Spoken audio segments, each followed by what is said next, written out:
नमस्कार साथियों, मैं डॉक्टर राजीव सिंह अपने चैनल अनुभूति में आप सबका एक बार फिर से स्वागत करता हूं। और हमारे पशुपालक साथियों के साथ में आज अपनी एक ऐसी अनुभूति को शेयर कर रहा हूं जो बहुत ही आम है। अगर पशु हैं हमारे पास, गाय, भैंस, घोड़ा, डॉग्स या जो भी हैं इस तरह के जानवर, तो हम देखते हैं कि कई बार उनको चोट लगती है।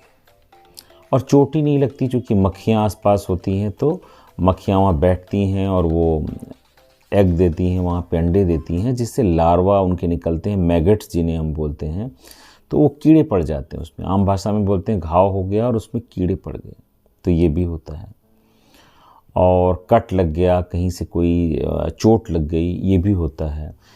जो गाय भैंस होते हैं उनकी खुरों के बीच में कई बार घाव हो जाते हैं और वो घाव हील होने में बड़ा समय लेते हैं। तो ऐसी सब जगहों पे पशुपालक भाइयों की मदद के लिए फार्मास्यूटिकल्स कंपनीज़ ने बहुत सारे स्प्रे बना रखे हैं। वो स्प्रे जो है वो पशुपालक भाई लेके जाते हैं और उसको लगाते हैं, उससे दवा वहाँ पे पहुँचती है और पशु को आराम होता है। तो स्प्रे की एक बहुत भारी रेंज है जो वेटनरी साइंस में मार्केट में अवेलेबल है। तो आज मैं आपको इस वीडियो के माध्यम से ये बताऊँगा कि मार्केट में कितनी तरह के स्प्रे हैं। कितनी तरह से मेरा मतलब है कि कुछ हर्बल हैं जो प्लांट बेस्ड ऑयल से बने हुए हैं, कुछ एलोपैथिक हैं, कुछ बैंडेज स्प्रे हैं और कुछ ऐसे स्प्रे हैं जो सिर्फ एक ख़ास रोग पे यूज होते हैं। तो इन 4 कैटेगरी के बारे में हम चर्चा करेंगे और आपको उससे ये जानना होगा कि हमारे पशु के लिए किस कंडीशन में किस तरह का, किस कैटेगरी का स्प्रे हमें परचेज करना पड़ेगा। क्योंकि कई बार आप बिना सोचे समझे कोई स्प्रे उठा के ले आते हैं और देखते हैं कि वो तो यार बेकार हो गया, उसमें तो सिर्फ एयर भरी थी या उसने कुछ काम नहीं किया। तो आइए जानते हैं इसके बारे में।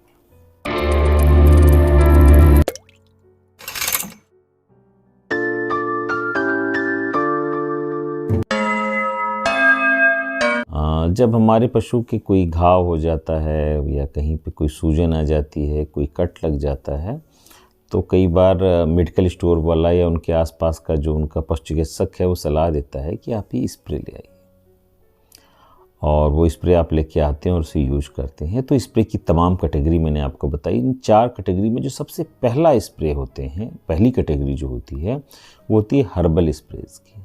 हर्बल स्प्रेज में ऑयल्स होते हैं, तरह तरह के जो वो प्लांट बेस्ड ऑयल होते हैं, नीम का तेल है उसमें, या उसमें देवदार का तेल है और करंज का ऑयल है। इस तरह के तमाम तरह के जो ये ऑयल्स होते हैं, इनके कॉम्बिनेशन बनाकर बहुत सारी कंपनीज जो होती हैं वो स्प्रे के फॉर्म में अवेलेबल कराती हैं। मार्केट लीडर भी इन्हीं में से हैं। नेचुरल रेमेडीज़ का टॉपिक्योर प्लस बहुत ही दिनों से जो है बहुत अच्छा परफॉर्म कर रहा है। फार्मर्स इसको OTC की तरह जाता है और लेके आता है। इसी तरह इन्हीं की सिस्टर कंपनी इंडियन हर्ब्स, इसमें स्किन हील है, मैनकाइंड का हीलोकाइंड है। तो एक भारी रेंज है, इसमें मैं कितने भी नाम गिनाऊं वो कम पड़ेंगे। तो ये स्प्रे जो होते हैं जनरली यूज किए जाते हैं कि कोई कट लग गया, कोई घाव है, खुरों में घाव है, तो वहाँ पर हम अपने पशुओं के लिए वो यूज करते हैं। अगर कीड़े पड़े होते हैं तब भी इनके अंदर जो मैगट्स को मारने की क्षमता भी होती है और पशुओं के जो घाव होते हैं उसको ठीक करने की क्षमता होती है। तो ये कैटेगरी थी जो हर्बल थी, ये सबसे ज़्यादा पॉपुलर है। दूसरी कैटेगरी क्या आती है? दूसरी कैटेगरी आती है जो बहुत इम्पॉर्टेंट है, जिसके लिए मैंने आज ये वीडियो स्पेशली बनाया है, और वो है एलोपैथिक जो स्प्रेज हैं। तो जिनका बिल्कुल डिफरेंट मोड ऑफ एक्शन है कि आप इसे यूज करेंगे तो ये कैसे काम करेगा, इसमें दवाइयाँ मिली हुई हैं। तो इसमें भी 2 कैटेगरी हैं।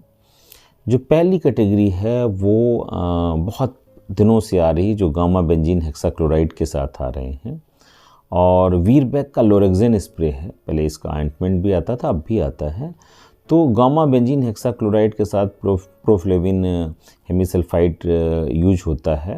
और गामा बेंजीन हेक्साक्लोराइड जो है एक बहुत पुराना इंसेक्टिसाइड है। तो ये और साथ में इसके एंटीसेप्टिक और कुछ एंटीबैक्टीरियल प्रॉपर्टी वाली चीज़ें मिलाकर ये स्प्रे बनाया गया है। और इसको जब हम लगाते हैं तो ये न केवल मैगट्स को मारता है बल्कि वहाँ पे वुंड को हील करने में भी मदद करता है। ठीक इसी कॉम्बिनेशन पर इंटास ने अपना डी मैग नाम का स्प्रे बनाया है जो पेट्स में बहुत पॉपुलर है, लोग उसे यूज करते हैं। तो ये तो एक ही तरह के कंपोजिशन पे हो गया। एलेम्बिक ने एक अपना कुछ दिन पहले स्प्रे लॉन्च है, वो है एल्मीजॉल WS। बहुत कमाल का ये स्प्रे है। कमाल का मैं इसे क्यों कह रहा हूँ, इसका आप जब कंपोजिशन देखेंगे तो आपको पता चलेगा कि ये एक ऐसा स्प्रे है जो अपने कंपोजिशन में साइपरमेथ्रिन यूज करता है। साइपरमेथ्रिन के साथ डाइक्लोरोफेन जो एंटीसेप्टिक एंटीबायोटिक प्रॉपर्टी रखता है वो है, और इसके साथ ही जिंशिन वायलेट। जब आप इसको स्प्रे करेंगे तो वहाँ पर वायलेट कलर आ जाएगा। तो जिंशिन वायलेट भी एंटी फंगल प्रॉपर्टी रखता है। तो एंटी फंगल, एंटीबायोटिक या एंटीबैक्टीरियल प्रॉपर्टी के साथ साथ इस स्प्रे में ज़बरदस्त मैग्नेटिसाइडल प्रॉपर्टी है। जब आप एल्मीजॉल वुंड स्प्रे को यूज करते हैं तब आपको दिखाई देते हैं कि स्प्रे के बाद कि किस तरह से मैगेट जो हैं वो बिलबिलाकर वुंड से बाहर आ रहे हैं। बहुत ही कमाल का स्प्रे है। तो एलोपैथिक स्प्रे में ये कैटेगरीज़ हैं जो मार्केट में अवेलेबल हैं। एक आध और भी होगा तो हो सकता है मुझे याद ना हो। इसके अलावा जो तीसरी कैटेगरी है वो है इस तरह के पॉलीमर यूज कर रहे हैं जिसमें बैंडेज स्प्रे कह सकते हैं उनको, कि वो एक पूरी लेयर बना देते हैं। उसमें एंटीबायोटिक्स हैं और वो इस फॉर्म में उनको रखा गया है, इस सॉल्यूशन, इस सॉल्वेंट के साथ रखा गया है कि जब हम स्प्रे करते हैं तो वहाँ पर एक लेयर बन जाती है। खासकर जैसे जानवर का सींग निकल गया हो या ऐसा कोई घाव है जो अभी साफ़ है जिसमें मैगट्स नहीं पड़े हैं, अभी हमारे सामने ताज़ा कट लगा है या कोई वुंड हुआ है, तो वहाँ उस कंडीशन के लिए ये बेस्ट स्प्रे है। अगर आप उस समय इस स्प्रे को लेंगे जो बैंडेज स्प्रे हैं तो इनमें एंटीबायोटिक्स भी पावरफुल हैं।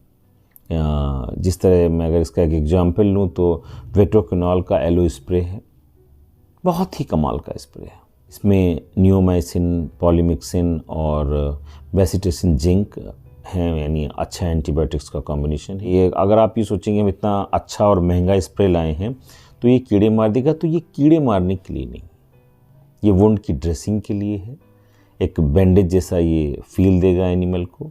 जब आप उसे करेंगे तो एक सिल्वर सी बढ़िया सी कोटिंग बन जाएगी। तो ये उस पर्पज़ के लिए थोड़ा सा महंगा है पर इसका काम जो है वो बहुत बढ़िया है। तो ये तो तीसरी कैटेगरी थी जो मैंने आपको बताई। और सबसे आखिर में मैं बात करूँगा जो एंटी इन्फ्लेमेटरी स्प्रे हैं मार्केट में। एंटी इन्फ्लेमेटरी में क्यों कह रहा हूँ, क्योंकि ये ठंडक देते हैं और इनका यूज मैस्टाइटिस में होता है। तो अगर आपके पशु को मैस्टाइटिस है, थनैला है, जो अडर है उसका जो आयन का हिस्सा है लाल हो रहा है और छूने में गर्म है, तो आपको सबसे पहले इस तरह का स्प्रे लेना है। मार्केट में इस तरह के कई स्प्रे हैं पर उसमें जो लीडर है वो नेचुरल रेमेडीज़ का विस्प्रेक है।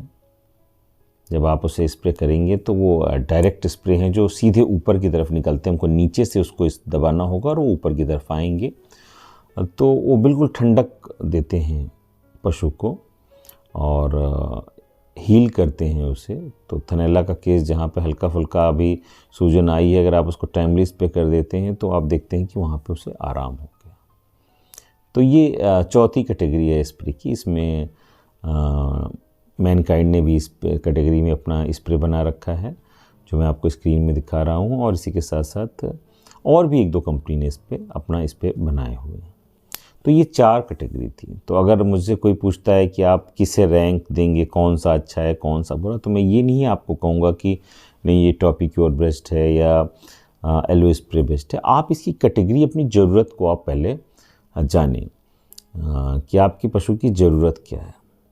अगर आपको मैगट्स की सबसे बहुत ज़्यादा दिक्कत है तो इस समय मैं आपको बताऊंगा कि आप एल्मीजॉल वुंड स्प्रे लेके जाएं जिसमें साइपरमेथ्रिन है।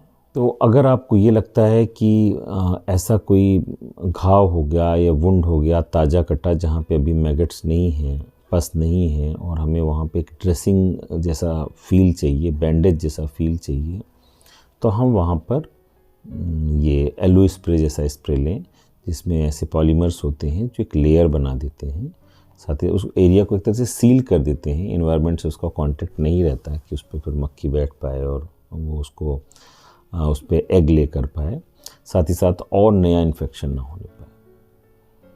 तो आपको अपनी कैटेगरी पहचाननी पड़ेगी। अगर मान लीजिए कोई मैगेट वाला स्प्रे है और वहाँ पर आप एलो स्प्रे कर देते हैं, जो इस तरह का बैंडेज स्प्रे है, और आप ये सोचें कि इसमें हमें आराम हो जाए, तो नहीं होगा। वहाँ पर उससे कोई फ़ायदा हमें नहीं मिलेगा, क्योंकि उसमें सिर्फ एंटीबायोटिक्स हैं। तो अगर मैगेट्स हैं तो वहाँ पर हमें कोई मैगेटिसाइड डालना, हमें लोरेक्सेन स्प्रे डालना होगा, या फिर हमें एल्मीजॉल, जो मैंने वुंड स्प्रे बताया, ये डालना होगा। इवन टॉपिक्योर और स्किन हील जैसे हिलोकाइंड, ये सब स्प्रे भी उस पर काम करेंगे।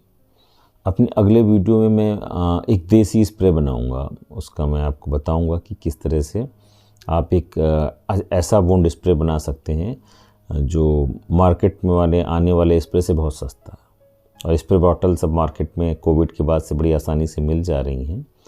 तो हम उसको खुद तैयार करेंगे और फिर देखेंगे कि हम कैसे इन महंगे स्प्रे से अपना एक जो होममेड स्प्रे बनाएंगे, उसका हम डेमो देखेंगे। तो अगले वीडियो में मैं फिर मिलूँगा आपके साथ। तब तक के लिए मुझे इजाज़त दीजिए। धन्यवाद।